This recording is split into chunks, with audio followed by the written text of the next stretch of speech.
Cheers, guys. Epix 911, welcome to Gaming Friday. Gaming Friday indeed. To be specific, a VR Gaming Friday, January the 27th, 2017.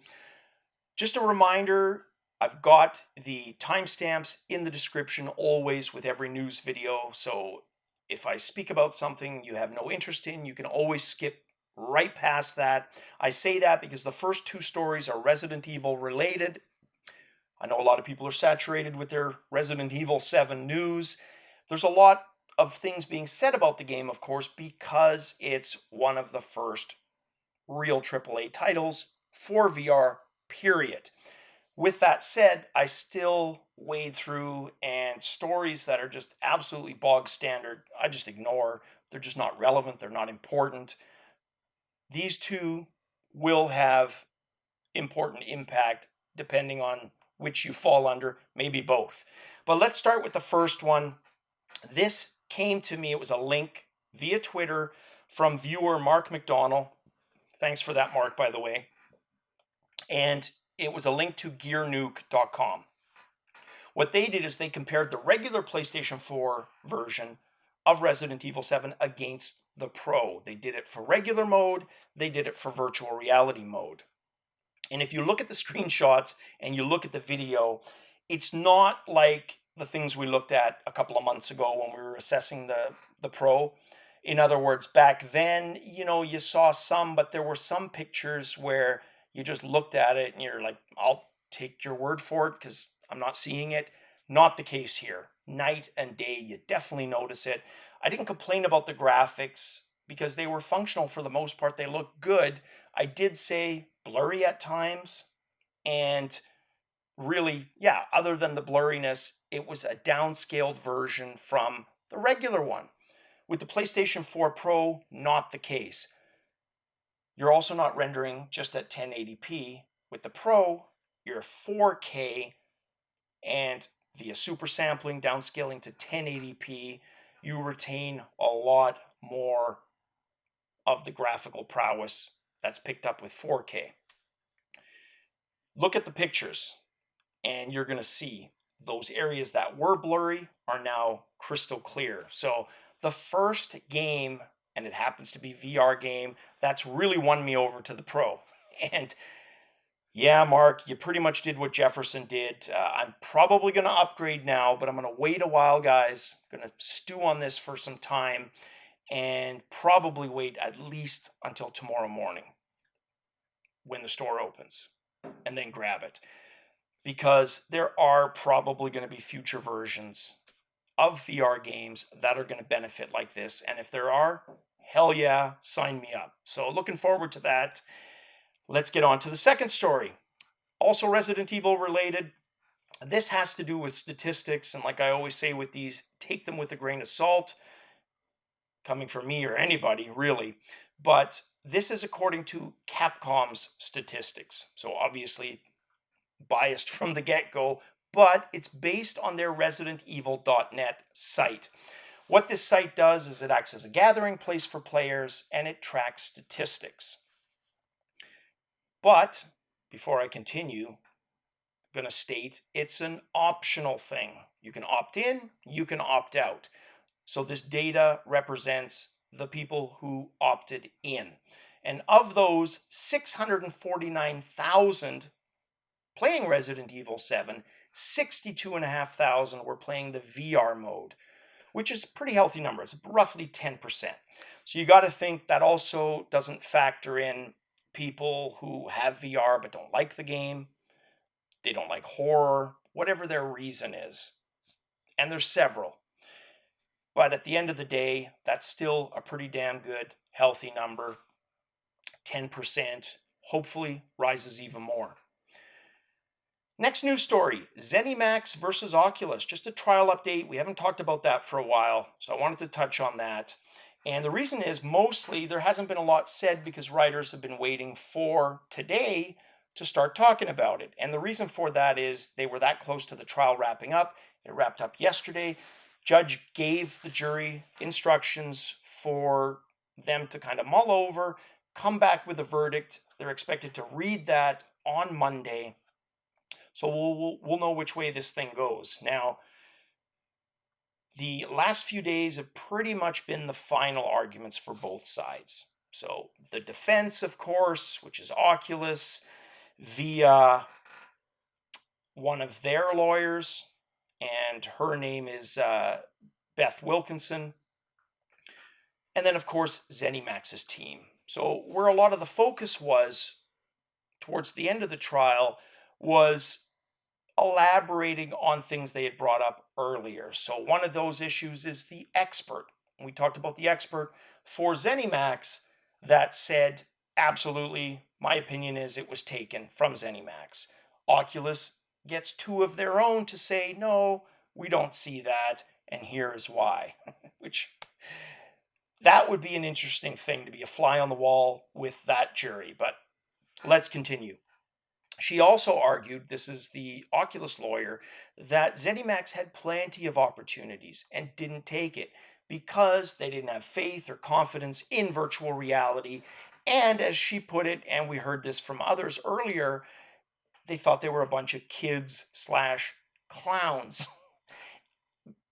And they based that upon, according to them, VR having failed in the past and just not likely to get traction. So you take all of that and then you listen to their more recent version. It's going to be interesting. Let's just say that. They also touched on the non-disclosure agreement that Lucky signed, and Oculus said, no, it wasn't signed because the trade secrets. It was signed to get people to be able to see the demo and get excited about the technology.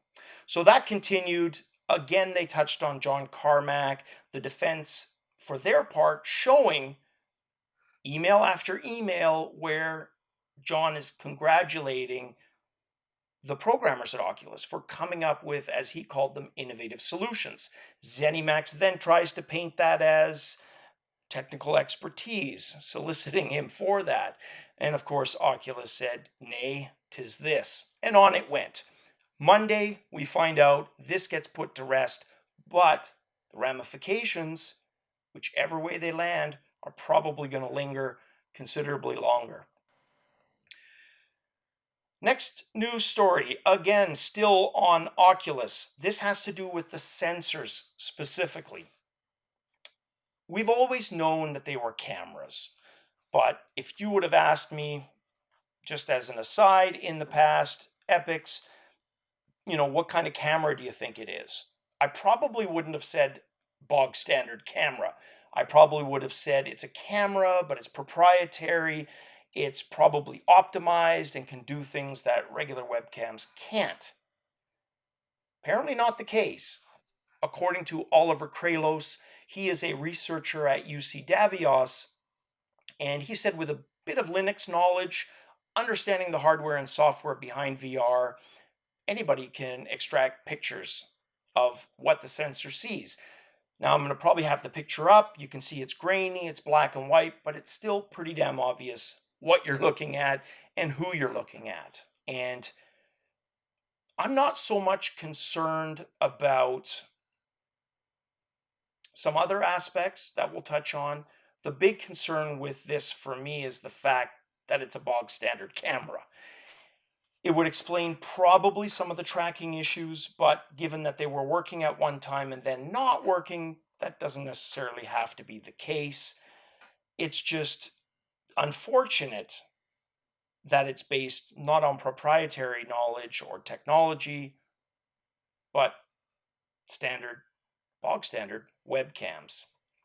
And all they did apparently was just disabled the plug and play aspect. So normally you take a webcam, right, like this one, plug it in, your OS detects it, and off you go. That's not the case with the sensor. Now we know why. So, interesting. Next news story.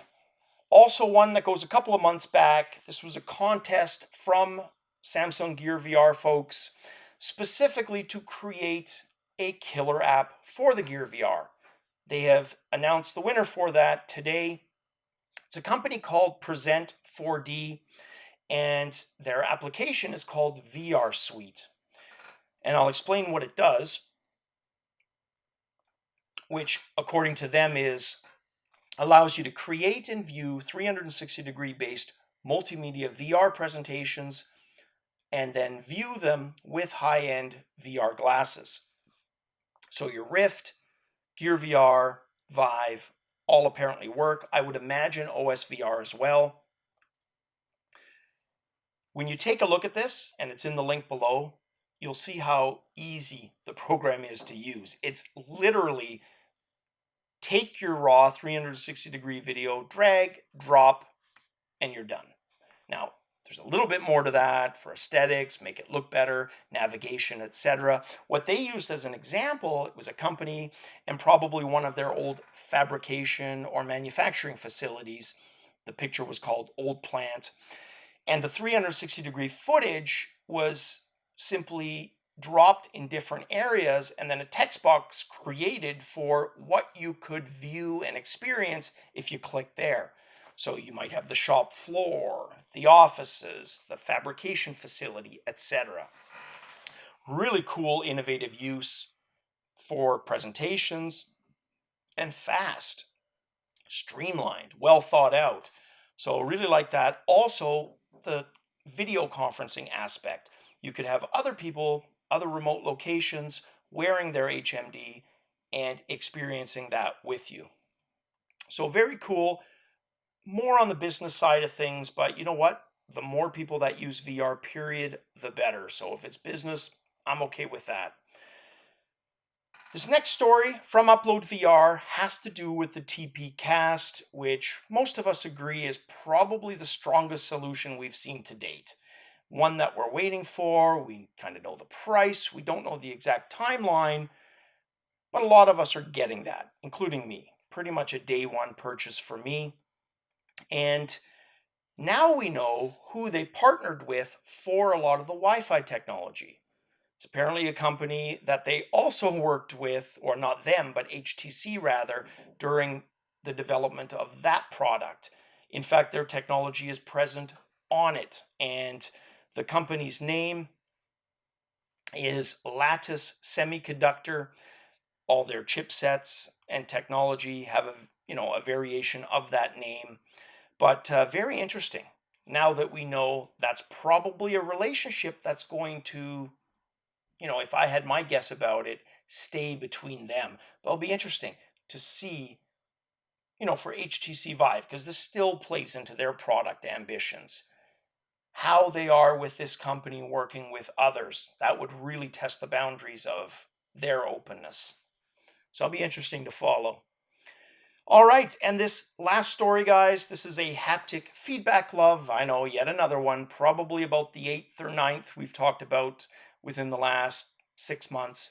This one is called EXOS, EXOS, and I will give it, the aesthetic nod. It looks lighter given that it's mostly plastic. The article compares it to Dexmo because, like the Dexmo unit, and for those who haven't seen the episode, Dexmo was basically a glove with hydraulics on it and real cumbersome looking hydraulics on the exterior. When you went to grab something in a virtual world, your grip would stop because of those hydraulics right at where that object would be, creating the illusion of touch for that object. This does that minus the hydraulics, or maybe they're there but they're better hidden. Either way, it doesn't look like a skin tight, smooth glove. It's still a hell of a lot better than some of the stuff that we saw even last year. So another one that'll be interesting to see. But it does bring up a last question I have for you guys. How much is too much for you personally for spending? Because I saw this as a comment somewhere, I can't remember where, in terms of spending on a first generation device. For me, the TPCAST is probably one of the last, other than an extra controller for the mixed reality. How about you guys? Let me know in the comments below. Other than that, guys, off to some gaming. Hope you guys have a kick-ass weekend. Cheers as always.